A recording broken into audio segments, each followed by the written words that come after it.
Hello and welcome to Tips for the Transition. I'm Maria Tomás-Keegan, your host. I'm passionate about helping women move beyond coping and surviving major life events so they can learn to thrive. I know for a fact, from my own experience and from working with my women clients, that fear can be our undoing.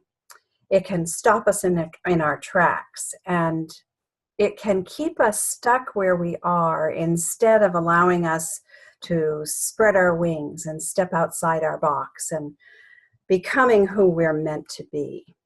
Major life changes can bring up lots of fear. So today, we're going to meet a woman who is an expert on moving people beyond their fear of speaking or beyond their fear of success or failure or flying. What is your greatest fear? My guest is Christy Demetrakis. She is a speaker and the author of 2 wonderful books about conquering fear. Welcome to our New Year's edition of Tips for the Transition. Hello, Christy, and thank you so much for joining us. Hi, Maria. I'm so glad to be here, and Happy New Year. Thank you. Same to you. So you and I come from very similar long corporate backgrounds. Let's start with your story. Tell us a bit about your professional start. Sure, absolutely. Well, I have to start by saying I am a Tar Heel. So I'm going way back. My husband and I both graduated from UNC Chapel Hill. And I have to say that because both of my kids go to the University of Louisville. We are officially empty nesters now. And I can only say go Cards at the games because we are Tar Heels. So anyway, after college, my professional career started with Ralston Purina Pet Food Company. And I was with them for about 5 years in sales. And I left there after I got my MBA and went to work for Fort James Corporation. And Fort James is the maker of Brawny paper towels, Quilted Northern bathroom tissue, if you're still familiar with those brands. I then left there and went to work for Coors Brewing Company, which was a surprise to many people because my family, we do not drink, have never really drank. And so people were like, I don't understand why you would go work for a company like Coors. And I said, well, hey, I didn't have a dog when I sold pet food, so it's good. It's just another product to sell. And I stayed there for 5 years until I had a bit of a moral dilemma when my 3-year-old asked me, Mommy, what's beer? And I said, ruh-roh, Houston, we have a problem. And so I left Coors and went to work for the Gillette Company. And I was with Gillette for 5 years up until we were purchased by Procter & Gamble. And so that's been 20 plus years, but I have been with Procter & Gamble technically for about 9 years, but I get credit for the Gillette time. So that's been my career. I've been in sales 98% of that time, except for a small stint with Coors Brewing Company when I did logistics. Interesting background and very varied in terms of your industries. That's so tell me about how, coming from that background, how did your faith to conquer fear message come to life? And was there a transition in your life that made that message personally relevant? Well, here's what's interesting. When I graduated from UNC Chapel Hill, my degree was in speech communications and radio television. And I had every intention of being someone's anchor person, sitting behind that desk, talking about the news or whatever it was. And then I had an internship and realized they didn't make very much money until they got to a certain level. And I said, well, there is a lifestyle to which I am personally accustomed. Therefore, I will pursue some other alternative means of occupation. And so that's how I got into sales. I ended up getting an internship with Ralston Purina the summer before my graduation, and kind of fell in love with sales. But all the while that I was working in sales and working for these different companies, I still had in the back of my mind this desire to be a professional speaker or a public speaker. I used to do training of my classmates and things in college, but I never really knew at that time, because technology, internet wasn't readily available back then. Feels like a long time ago now. But all of that wasn't available. So I didn't see people like Les Brown and Tony Robbins doing the thing that they do and knowing that that was a viable option for me. So I went into sales. But for 13 years, my mom and I used to have this conversation probably 2 times a week. And I go, Mom, I really wish I could. I really want to. I wish I could. But, as the years pass, what happens? You have kids, you're married, you get a car payment, you have a house payment, you have this payment, you have that payment. All these things make it more and more difficult for you to do the thing that you have in your heart to do. And so I stayed in sales, stayed in my career.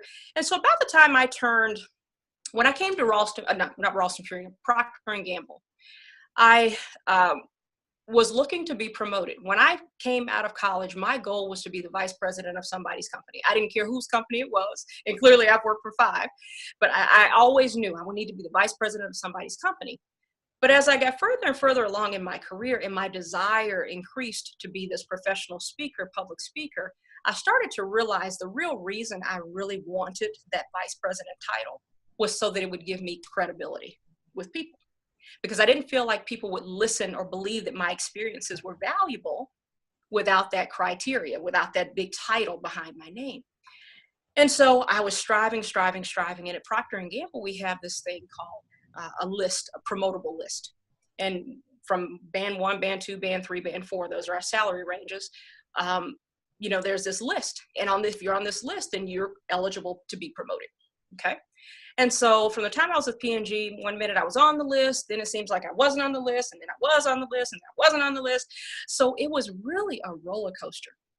And I had gotten to this one point in my career where they were saying, Christy, you're right on the edge. You're about to be promoted. And here is your signature project that's going to get you promoted. And I said, great, finally, I know what I need to do to get this promotion. And about the time that project was really starting to launch and kick off, another person came to my team who was considered a highly developmental candidate, and they gave my project to her. And you can imagine I was confused, and I was very disappointed because I couldn't understand, well, if this was my signature project and what my promotion was going to be based on, now that I don't have this project, now what? And that weekend, it happened on a Friday. And that weekend I went home and I cried and I cried and I cried some more and I cried some more. And I was sitting in church and I'm still crying on that Sunday. And I was supposed to meet with my manager on that Monday because she knew I was very upset about it. And as I'm sitting in church and I'm crying, all of a sudden this peace came over me. And I heard a voice in my head say, why are you crying? You don't even want this anymore. And I said, Christy, you're right. You don't want it anymore. And I hadn't wanted that vice president role for a long time. But I had said it to myself for so long that I thought that's what I had to say, that's what I needed to say. And if I wasn't aspiring to that, then what was I aspiring to do? And so I came in that Monday and I sat down with my manager and I said, you know what I've decided? I've decided that I no longer want to be on the list. I'm removing myself from this list. I'm content to stay where I am. I love the things that I'm doing at this company, but I also love the things that I'm doing outside of the company. And I loved the ability to be able to balance and do both. And she looked at me and she said, the weight of the world just fell off your shoulders, didn't it? And I said, yeah, it did. And at the same time as that was happening, I had just released my first book, Faith to Conquer Fear, Inspiration to Achieve Your Dreams. And it was really the writing of that book that helped me to come to that realization that I no longer wanted it. But again, was afraid to say it. And I really believe that removal of that special project was God's way of just giving me that extra nudge that I needed to make that decision and commit. And so all of that happened when I turned 40. I turned 40 in August. I published the book in October. I lost that. I took myself off the list in November. And I'm telling you, Maria, I have not been happier since. It was the best decision I could have ever made. So that was really the major transition for me, was almost being forced to take myself off of that list. But I firmly believe that my book helped me to get to that place. Oh, that is so inspiring to me, Christy.